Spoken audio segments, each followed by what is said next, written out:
It is another significant policy change by the Ford government. Housing Minister Paul Calandra says his office will reverse controversial expansions made to the urban boundaries of several major municipalities. He says he's just not comfortable with the way those decisions were made.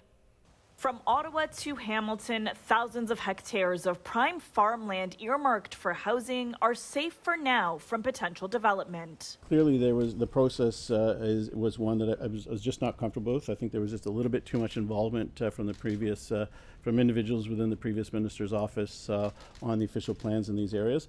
It is the latest about-face from the Ford government, now reversing course on plans to expand the official urban boundaries imposed on a long list of cities to meet its housing targets.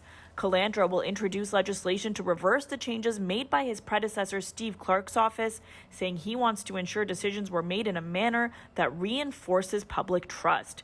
Municipalities will have 45 days to submit their own plans.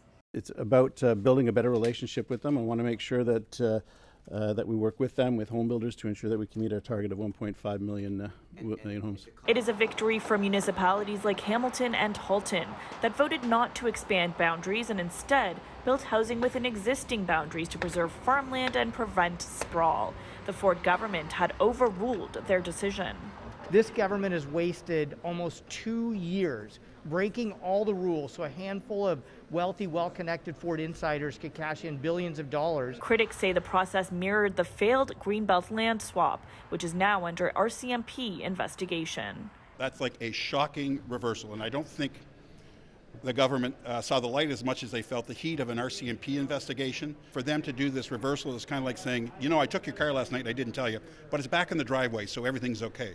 Ontario's NDP leader calling the reversal a modest step forward, arguing the government was actually worsening the housing shortage by extending boundaries in regions where new expansion was unnecessary. It's the least they could possibly do, right? They're doing the least possible here. We are still going to be working really hard to get to the bottom of what took place here. Important to note, anywhere where construction has already started would be exempt to this reversal. Meanwhile, Calandra says the RCMP hasn't contacted his office yet regarding the Greenbelt investigation. For City News, I'm Tina Yazdani.